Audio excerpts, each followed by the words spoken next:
Bonjour tout le monde, on se retrouve pour une nouvelle vidéo sur la chaîne YouTube du Journal du Real.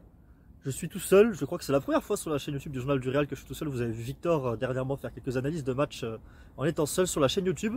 Je sors à peine de la conférence de presse de Carlo Ancelotti. Je vais vous donner les dernières informations avant le match demain à 21 h à Pampelune face à Osasuna. D'un point de vue médical pour commencer, Toni Kroos est absent pour ce match à nouveau. Il est toujours malade, il a toujours sa gastro-entérite.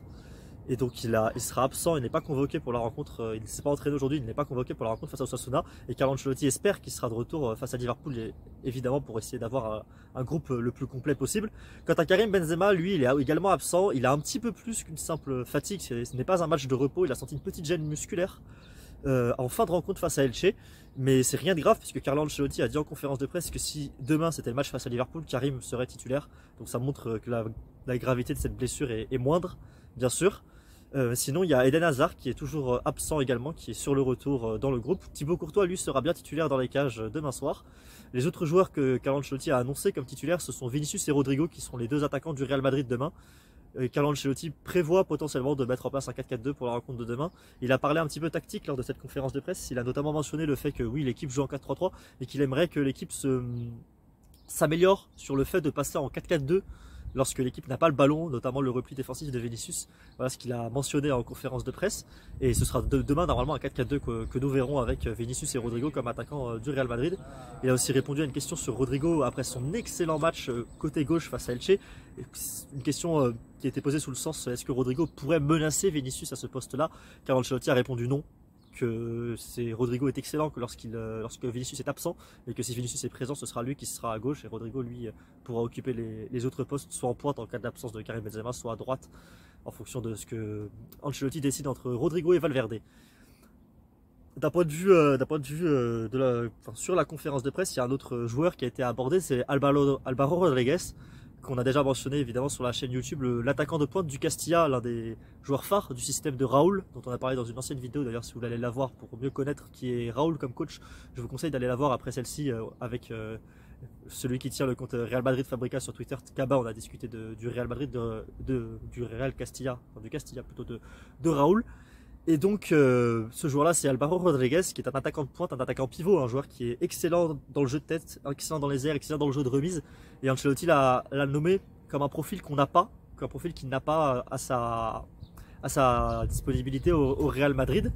Et donc ce profil est intéressant et c'est pour ça qu'il l'a convoqué demain en l'absence de Karim Benzema.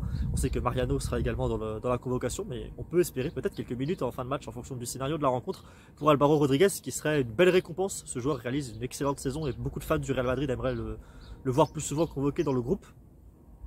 Il y a aussi Mario Martin qui s'est entraîné parmi les joueurs du Castilla avec le Real Madrid aujourd'hui avec l'équipe A, et Vinicius évidemment était de retour à l'entraînement après les quelques jours de repos que Carlo Ancelotti lui a donné, puisque Vinicius était suspendu contre Elche au dernier match que le Real Madrid a remporté 4-0.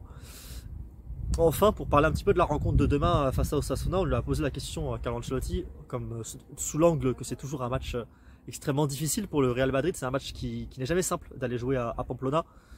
Et donc Carlo Ancelotti a répondu que oui, ce sera un match difficile, mais on a conscience de l'importance de cette rencontre et on va la traiter comme un match important.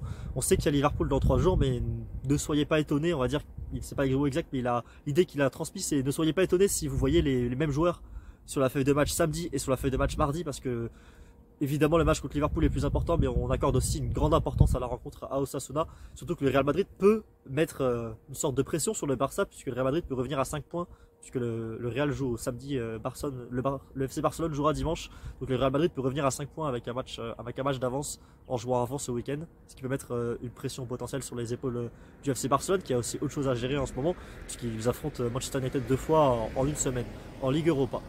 Et évidemment, ça a fini 2-2 hier, donc ils ont encore du travail pour se qualifier dans cette compétition. Ancelotti a aussi conscience évidemment que le calendrier se durcit avec Liverpool et l'Atlético la semaine prochaine. Il l'a mentionné en conférence de presse, mais il a dit que les joueurs sont prêts, les joueurs sont en forme, les joueurs ont envie d'en découdre et envie de continuer à briller, puisqu'il est content de ce que l'équipe montre sur les 3 derniers matchs, notamment offensivement. Il aime beaucoup la manière dont l'équipe a joué, même si évidemment il y a toujours des axes d'amélioration, notamment ce repositionnement défensif et ce fameux 4-4-2 qu'il aimerait voir plus souvent en phase défensive, qu'il a mentionné pendant ce match. J'ai pas grand chose à ajouter pour le moment. On sera de retour sur YouTube, je pense, après la rencontre face à Osasuna pour débriefer ça et surtout pour préparer, sans doute lundi, pour préparer aussi évidemment la rencontre face à Liverpool. Sur ce, je vous remercie de m'avoir écouté jusque-là. Je vous invite à évidemment suivre les réseaux sociaux du Journal du Real, le Twitter, le Instagram où je suis en live après chaque conférence de presse pour faire un petit point court sur les dernières informations, le Twitter, tous les articles sur le site évidemment, et vous abonner et liker cette vidéo et me dire en commentaire ce que vous pensez par exemple de la convocation d'Alvaro Rodriguez pour le prochain match au Osasuna si vous voulez le voir disputer quelques minutes. On se retrouve très bientôt sur la chaîne YouTube du Journal du Real. Passez une excellente journée ou une excellente soirée.